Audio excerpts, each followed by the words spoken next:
আজকে আমরা চলে গেছিলাম দক্ষিণেশ্বর মায়ের মন্দিরে, যেখানে পরিবেশটা ছিল ভীষণই শান্ত স্নিগ্ধ।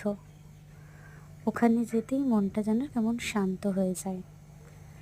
এখানে বাগানটাই বিভিন্ন গাছপালা ফুলের চারিদিকে পরিপূর্ণ ছিল, আর দেওয়ালগুলো ছিল বিভিন্ন দেবদেবীর মূর্তি দিয়ে খোদাই করা।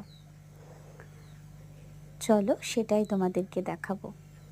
আমি, আমার ছেলে আর বরমশাই গেছিলাম মন্দিরে। এখানে খুব বেশি ঢুকতে টাকা নেওয়া হয় না, মাত্র 5 টাকা করে মাথা পিছু নেওয়া হয় ঠাকুর পরিদর্শনের জন্য। আর এখানে জবা ফুলগুলো এত সুন্দর, যেন মায়ের জন্যই ওরা ফুটে উঠেছে, মায়ের চরণে পুজো পাবে বলে। তোমাদের সাথে শেয়ার করলাম। আর শান্তিপুরের মধ্যে যদি কেউ থাকো, তো অবশ্যই, যদি কেউ না দেখে থাকো মন্দিরটা, চলে এসো। সামান্য বিকেলের একটু আনন্দের সাহায্য করবে এই মন্দির।